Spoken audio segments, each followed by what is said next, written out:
Hello, तर मी केली होती कलेजा फ्राय। मस्त अशी कलेजा फ्राय केलेली। त्याच्यासाठी कलेजा पहिले स्वच्छ धुतली आणि त्याला लिंबू आणि हळद लावून 10 मिनिटं ठेवलेली। त्यानंतर थोडेसे मसाले घातले, तर मालवणी मसाला, गरम मसाला, हळद घातली आणि चिकन मसाला हे सर्व घालून मी आणि चवीप्रमाणे मीठ घातलं आणि सर्व हे मिक्स करून घ्यायचे।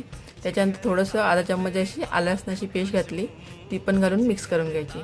तर मी तव्यामध्ये फ्राय करणार आहे। त्याच्यासाठी तव्यात 1 चम्मच तेल घालते। तेल चांगलं गरम झालं की त्यामध्ये आपण कलेजा घालून घ्यायची।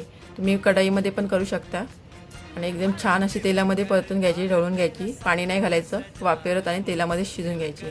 छान होतात एकदम। बघा 2-3 मिनिटं असं तेलामध्ये मी ढवळून घेते आणि त्यावर झाकण ठेवून बारीक गॅसवर 5 मिनिटं शिजवून घेते।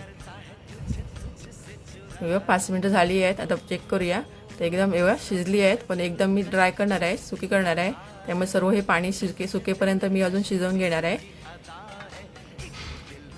हे बघा एकदम मी ड्राय केली आहे, छान होतात खायला आणि त्यावर थोडीशी कोथिंबीर घालते। अशा प्रकारे तुम्ही नक्की करा, तुम्हाला नक्की आवडतील आणि आवडल्यास प्लीज माझ्या व्हिडिओला लाईक करा, चॅनलला पण सबस्क्राईब करा।